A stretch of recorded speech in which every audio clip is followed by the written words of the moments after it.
हरे कृष्णा। श्रीमद् भागवतम द्वितीय स्कंध 7वां अध्याय और श्लोक नंबर 33। क्रीडन् वने निशिनिशाकररश्मिगौर्यम् रासोन्मुखः कलपदायतमूर्च्छितेन उद्दीपिता स्मररुजं व्रजभिद्वधूना हर्तुर्हरिष्यति शिरो धनदानुगस्य। अनुवाद और तात्पर्य श्रील प्रभुपाद के द्वारा। श्रील प्रभुपाद की जय। अनुवाद। जब भगवान वृंदावन वासियों की पत्नियों में अपने मधुर तथा सुरीले गीतों द्वारा काम उत्पन्न करते हुए वृंदावन में रास लीला में मग्न थे, तो कुबेर के एक धनी अनुचर शंखचूड़ नामक राक्षस द्वारा गोपियों का हरण किए जाने पर भगवान ने उसका सिर धड़ से अलग कर दिया। तो यहाँ पर व्यक्त कथनों पर बहुत ध्यान देने की आवश्यकता है इस श्लोक में, क्योंकि ये नारद के प्रति ब्रह्मा का वचन है। ब्रह्मा जी नारद से भगवान के अवतार लेने के बाद की घटनाओं का उल्लेख कर रहे हैं, जो अतीत, वर्तमान और भविष्य के ज्ञाता है। ब्रह्मा जी भगवान भी ज्ञाता है, और भगवान के ही संतान होने के कारण भगवान के नाभि कमल से ब्रह्मा की उत्पत्ति होती है, तो उनको भगवान की सारी लीलाएं ज्ञात है कृष्ण की कृपा से ही। और ब्रह्मा जी उनमें से एक है। उन लीलाओं में जो है ब्रह्मा जी के साथ भी भगवान लीला करते हैं। अतः उन्होंने भविष्य में जो होगा उसका भविष्यवाणी कर दिया नारद मुनि के सामने। तो इस प्रकार एक असुर जो है वो गोपियों के हरण करने के प्रयास कर रहे थे। वो एक्चुअली कुबेर के धनी अनुचर थे, क्योंकि कुबेर जो है सारे राजकोष के अधिकारी है देवताओं में। भौतिक संसार का भी वो देख रेख करते हैं, जो पैसों से रिलेटेड है, धन कुबेर। तो उनका अनुचर ऑब्वियसली बहुत धनी है, तो उनको जब धन ज़्यादा होता है, अहंकार भी होता है, तो उनका नाम शंखचूड़ था। तो राक्षस था वो। तो गोपियों का हरण किया, तो भगवान ने उनको भी मार दिया था। यही यहाँ पे बताया गया है। और यहाँ पे एक बात का और उल्लेख है कि वृंदावन वासियों की पत्नियाँ जो है कृष्ण के प्रति आकर्षित थी। तो इस रस को कहा जाता है परकीय रस। असल में सभी आत्मा, भले ही स्त्री शरीर में हो या पुरुष शरीर में हो, वो सब भगवान के ही संपत्ति है। जैसे कोई स्त्री पुरुष शादी करे तो पुरुष समझे कि स्त्री मेरा प्रॉपर्टी है, या स्त्री सोचे कि पुरुष मेरा प्रॉपर्टी है, लेकिन वो एक दूसरे के प्रॉपर्टी कभी नहीं हो सकते, क्योंकि वो दोनों ही भगवान श्री कृष्ण के अंश हैं और एक्चुअली कृष्ण के प्रॉपर्टी है। तो जो जिसका प्रॉपर्टी होता है उसको भोग कर सकते हैं। जैसे मनुष्य लोक में आप देखिए, जैसे मान लीजिए किसी का घर है, तो उस घर में उसका मालिक रहते हैं, या किसी और को रहने देते हैं तो किराया लेते हैं, क्योंकि वो मालिक है। जैसे कि सम्राट है, पूरे पृथ्वी का सम्राट है, जो राज्य उनके अधीन है उन राजाओं से वो टैक्स लेते थे, है ना। तो ठीक उसी प्रकार से इस संसार में जितने भी आत्माएं हैं सब कृष्ण की संपत्ति है, और कृष्ण ही एकमात्र सबके भोक्ता है। तो इसलिए वृंदावन वासियों में भी सभी पत्नियां जो है एक्चुअली कृष्ण की ही संपत्ति है। लेकिन इसको परकीय रस कहा जाता है, जो आध्यात्मिक जगत में होता है, खासकर वृंदावन में होता है। भौम वृंदावन में भी, भूमि में भी भौम वृंदावन में ही होता है।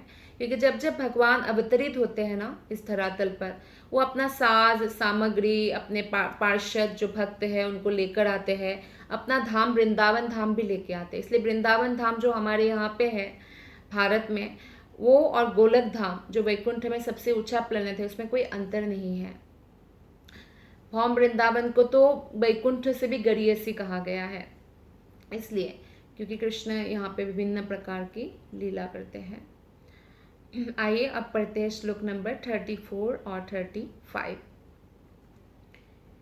ये च प्रलम्ब खरदर्दुरकेश्य रिष्टम् अल्लेभकं सयवना कपिपुन्द्रकद्यः अन्ये च स्वाल्बकुजबल्वदलन्दन्तवक्रा सप्तोक्षशम्बरविदु रथरुक्मिमुख्यः ये वा मृधे समिति शालिन अत्तचापा काम्बोजमत्स्य कुरुसृञ्जयकैकयद्यः यास्त्यन्त्यदर्शनमलं बलपार्थभीमा व्याजाह्यनेन हरिणा निलयं तदीयम्। अनुवाद। प्रलंब, धेनुक, बक ये सब असुर का नाम है जिसको मारा भगवान ने। प्रलंब, धेनुक, बक, केशी, अरिष्ट, चाणूर, मुष्टिक, कुबलयापीड़ हाथी, कंस, यवन, नरकासुर तथा पौंद्रुक जैसे असुर, स्वाल्वा, द्विविध बानर तथा बलवल, दंतवक्रा, सातों सांड, शंबर, विदुरथ तथा रुक्मी जैसे सिपहसालार तथा काम्बोज, मत्स्य, कुरु, सृंजय तथा कैकेय जैसे वीर योद्धा साक्षात हरि से अथवा बलदेव, अर्जुन, भीम आदि नामों की आड़ में स्वयं भगवान से भीषण युद्ध करेंगे, ऐसा भविष्यवाणी कर रहे हैं ब्रह्मा जी। और इस प्रकार से मारे गए सभी असुर या तो निर्विशेष ब्रह्मज्योति को प्राप्त होंगे जिसको कहते हैं सायुज्य मुक्ति, या वैकुंठ लोक में स्थित भगवान के धाम को प्राप्त होंगे। तो भौतिक तथा आध्यात्मिक जगत दोनों में जितने भी अवतार होते हैं वे भगवान श्री कृष्ण की विभिन्न शक्तियों का प्रदर्शन है। और कृष्णा अगर ऐसा लगे कि वो अमंगल कर रहे हैं फिर भी भगवान मंगल ही करते हैं। जिन जिन लोगों को भगवान ने मारा, जिन असुरों को, सबकी मुक्ति हो गई। जिन मुक्ति के लिए हमें हजारों हजारों जन्म लेना पड़ता है। तो जिन व्यक्तियों ने कुरुक्षेत्र की युद्ध भूमि में भी मृत्यु को प्राप्त हुआ तो उनको भी मुक्ति प्राप्त हुई। तो इसलिए जो है भगवान और उनके अनुभव के अनुसार, जैसे किसी ने भगवान को परम शक्तिमान के रूप में अनुभव किया है तो वो ब्रह्मज्योति में जाएंगे और मोक्ष प्राप्त करेंगे। कोई भगवान को ईश्वर के रूप में पहचान गए हैं तो वो वैकुंठ जगत में जाएंगे, भगवान का संग लाभ करेंगे। लेकिन उनमें से सभी भौतिक संसार से मुक्त हो जाएंगे। बहुत बड़ी बात है, कितने जन्म रहने के बाद भी व्यक्ति इस भौतिक संसार से मुक्त नहीं हो सकते हैं। जब भगवान के साथ शत्रुता रखने का ऐसा लाभ मिलता है तो सोचिए, अगर भगवान के साथ किसी ने मित्रता रखा, भक्तिपूर्वक सेवा किया तो उनकी क्या स्थिति होगी। इसलिए वैष्णव जन भगवान को बहुत प्रिय होते हैं और वैष्णव जन के प्रति अपराधी जो होते हैं वो भगवान स्वयं के अपराधी मानते हैं। भगवान को कोई बुरा भला कहे, गाली भी दे तो भगवान अपराध नहीं लेते कि मेरे संतान हैं। लेकिन जब कोई भगवान के भक्तों के अपराध करते हैं तो भगवान उसको पर्सनली लेते हैं। तो इसलिए हमें सावधान होना चाहिए। श्लोक नंबर 36। कालेन मीलितधियामवमृश्य नृणाम् स्तोकायुषं स्वनिगमो बत दूरपारः आविर्हितस्त्वनुयुगं स हि सत्यवात्यां वेदद्रुमं विटपशो विभजिष्यति स्म। अनुवाद। सत्यवती के पुत्र व्यासदेव, पराशर मुनि और सत्यवती के पुत्र है व्यासदेव। तो व्यासदेव के रूप में अवतार ग्रहण करके स्वयं भगवान वैदिक साहित्य के संग्रह को अल्पजीवी अल्पज्ञों के लिए कठिन समझकर वैदिक ज्ञान रूपी वृक्ष को, जो युग विशेष की परिस्थितियों के अनुसार शाखाओं में विभाजित कर देंगे। तो भगवान कितने दयालु हैं। उनको मालूम है कि कलयुग के लोग जो है इतना मैकेनिकल हो जाएंगे, इतना भौतिक संसार में डूब जाएंगे कि उनके पास समय नहीं होगा और समझने की वो बुद्धि नहीं होगी जो बाकी युगों के लोगों के पास होती है, मेमोरी पावर नहीं होगा। तो इसीलिए भगवान ने क्या किया, व्यासदेव के अवतार में आकर, एक वेद था पहले, एक वेद का विभाजन करके 4 कर दिया। क्यों? सिंप्लीफाई करने के लिए, उसको सरल बनाने के लिए। फिर 4 वेदों को भी उन्होंने और सिंप्लीफाई करने के लिए 18 पुराण में विभाजित कर दिया। फिर आगे और सिंप्लीफाई करने के लिए 108 उपनिषद लिख दिया, उसमें और सिंप्लीफाई और सिंपल बना दिया। उससे भी जो कम बुद्धिमान लोग हैं, जो नहीं समझ पाएंगे, तो उनके लिए महाभारत भी लिख दिया। महाभारत में जो जो छोटा छोटा स्टोरी है उसको पढ़कर वो लोगों कैसे आचरण करना चाहिए वो सीख सके। इसलिए तो इस प्रकार जो है, फिर बाद में उन्होंने एक लीला की कि मैं फिर भी संतुष्ट नहीं हुआ, क्योंकि कोई भी व्यक्ति सारे वेद, सारे उपनिषद, सारा पुराण पढ़ ले, फिर भी वो संतुष्ट नहीं हो सकता है जब तक वो भगवान की गुणानुकीर्तन ना करे, कृष्ण की भक्ति में ना आए। तो इसलिए अंत में, जैसे एक मैच्योर्ड राइटर होते हैं ना, तो लास्ट जो बुक लिखेंगे वो बहुत अच्छा बुक लिखते हैं। तो ऐसे ही व्यास देव के अवतार में भगवान ने सबसे लास्ट में श्रीमद् भागवतम की रचना की। और इसमें भी एक लीला किया कि जैसे वो बहुत असंतुष्ट है, तो उनके गुरु नारद मुनि आते हैं, तो आके उनको बताते हैं कि आप हरि का गुणानुकीर्तन नहीं किया आपने, इसलिए है गुणानुकीर्तन उपनिषद पुराणों में, पर पूरी तरह से नहीं है। लेकिन भागवतम जो हम अब पढ़ रहे हैं, आप देखिए इसमें कृष्ण का ही गुणानुकीर्तन है। तो इसलिए बहुत सारे वेद, उपनिषद, पुराण पढ़ने की कोई आवश्यकता नहीं है। कलयुग में श्रीमद् भागवतम पढ़ने से, या पढ़े भी ना, अगर श्रवण भी करे डेली, तो भगवत धाम प्राप्ति हो जाती है, मुक्त हो जाते हैं वो व्यक्ति। तो भौतिक प्रकृति के नियमों के अनुसार शरीर की भौतिक सुविधाओं में उन्नति का होना तमोगुण का सूचक है। कोई अगर भौतिक जीवन में ज़्यादा उन्नति कर रहे हैं, तमोगुण है बोल रहे हैं श्रील प्रभुपाद जी। आध्यात्मिक जीवन में जब उन्नति करते हैं तो सत्वगुण की वृद्धि होती है, और धीरे धीरे हम सत्वगुण को भी क्रॉस करके शुद्ध सत्वगुण में प्रवेश करते हैं। तो ज्ञान की वास्तविक उन्नति का अर्थ है आत्म साक्षात्कार, भगवान के साथ अपने संबंध को जानना, और भगवान की भक्ति में लगे रहकर कैसे भगवान को प्राप्त करते हैं, उस ज्ञान को प्राप्त करना। किंतु कलयुग के अल्पज्ञानी पुरुष भ्रमवश 100 वर्ष की लघु अवधि का ही है। 100 वर्ष कुछ भी नहीं। सत्ययुग में लोग 1,00,000 वर्ष जीते थे, त्रेतायुग में 10,000 वर्ष, द्वापर में 1,000 वर्ष जीते थे, और कलयुग में 100 वर्ष। और कलयुग बढ़ते बढ़ते आप देखिए अभी लोग 40 या 60 वर्ष में मर रहे हैं, और आगे जाकर और भी कम होता जाएगा इस तरह से। तो इतना कम उम्र जीते हैं, फिर भी सब कुछ इसी जीवन को सब कुछ मान बैठते हैं, तो यही मूर्खता है। 40 वर्ष तक जीने वाले क्षणिक भौतिक शरीर को जीवन का मूल तत्व मान लेते हैं।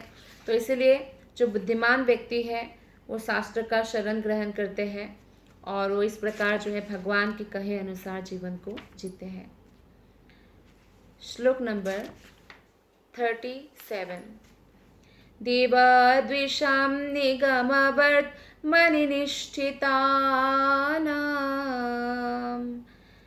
पुरभिर्मयेन विहिताभिरदृश्यतुर्भिः लोकान् घ्नतां मतिविमोहमतिप्रलोभम् वेषं विधाय बहुभाष्यत औपधर्म्यम्।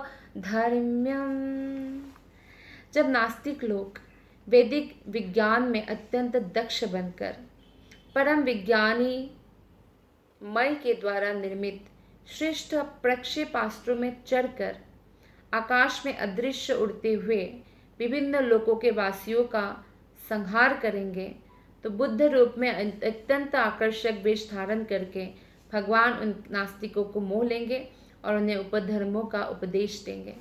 तो एक्चुअली बुद्धदेव जब आते हैं ना, बुद्ध अवतार, तब भगवान एक्चुअली शास्त्रों को साइड कर देते हैं, क्योंकि शास्त्रों के नास्तिक लोग जो है शास्त्रों को पढ़ के, जैसे आजकल भी ऐसे बहुत नास्तिक लोग हैं जो शास्त्रों को इसलिए पढ़ते हैं ताकि उसका खंडन कर सकें। तो शास्त्र को पढ़ के मान लीजिए मांस ही खाना है उनको, नहीं शास्त्रों में तो बलि का विधान है इसलिए हम मांस खाते हैं। तो इस तरह से इतना हिंसा करने लगे थे तो बुद्ध अवतार लेना पड़ा और उस अवतार का वेश लेके उपधर्मों का उपदेश किया। तो भगवान बुद्ध का अवतार तब होता है जब लोग अत्यधिक भौतिकतावादी हो जाते हैं और शास्त्रों को इसलिए उपयोग करते हैं कि ताकि उसके बल पर जो है वो लोग अपना भोग कर सके, पशुओं को मार सके। इसलिए बुद्ध अवतार में बोलते हैं अहिंसा परमो धर्म। सबसे पहले आप जो मारते हैं पशुओं को वो बंद करना चाहिए ना। जो पशुओं को मारता रहेगा वो शास्त्रों को कभी समझ नहीं सकता, इसलिए शास्त्रों को साइड किया। तो ऐसी अहिंसा स्वयं में धर्म ना होकर धार्मिक लोगों का महत्वपूर्ण गुण होता है अहिंसा। एक भक्त को अहिंसा परमो धर्म या अहिंसा अलग से प्रैक्टिस करने की ज़रूरत नहीं है। वो निश्चित रूप से हिंसक होते ही नहीं हैं। वो तो एक चींटी तक भी नहीं मारते हैं, तो पूरी तरह से अहिंसक होते हैं। तो ये एक सामान्य बुद्धि का धर्म है, क्योंकि इसमें मनुष्य को उपदेश दिया जाता है कि किसी भी पशु को, जीवित प्राणी को आप हानि ना पहुंचाएं और अहिंसा को अपनाएं। तो अहिंसा के इन सिद्धांतों को सीखने से पूर्व दो अन्य नियम को भी सीखने पड़ते हैं। एक है विनम्र बनना। विनम्र बनेंगे तो हम किसी के प्रति हिंसा नहीं करेंगे। और निरअभिमानी होना, अभिमानी अहंकारी नहीं होना चाहिए। विनम्र तथा निरअभिमानी बने बिना कोई भी निरापद या अहिंसक नहीं बन सकता है, क्योंकि जब विनम्र होंगे तो क्रोध नहीं करेंगे, क्रोध करेंगे तो हिंसा होगा। तो अहिंसक बनने के बाद उसे सहिष्णुता और सादगी भी सीखनी पड़ती है, सहन करना सीखना पड़ता है, सरल जीवन सीखना होता है। तो मनुष्य को महान धर्म उपदेशकों तथा आध्यात्मिक नेताओं का सम्मान करना चाहिए और इंद्रियों पर संयम कैसा रखना है, घर और परिवार के प्रति रहकर भी घर परिवार में कैसे विरक्त रहते हुए भगवान की सेवा में लगे रहना है और भगवान की निरंतर सेवा का उनको अभ्यास करते रहना चाहिए। ईश्वर को धर्म के केंद्र में रहना चाहिए, अन्यथा सामान्य नैतिक उपदेश मात्र उपधर्म होते हैं और सिर्फ मॉरल एजुकेशन देने से समाज का कल्याण नहीं होने वाला है। हर एक व्यक्ति को नास्तिक से आस्तिक बनना होगा, तभी जो है व्यक्ति अंदर से बदलेंगे, अंदर से परिवर्तन होगा, जैसे जिसको कहते हैं हृदय परिवर्तन। तो आत्मा साक्षात्कार के मार्ग में जो जाते हैं उन्हीं का हृदय परिवर्तन संभव है। तो इसी के साथ हम आज की कथा को विराम देते हैं। आप सबका बहुत बहुत धन्यवाद। हरे कृष्णा।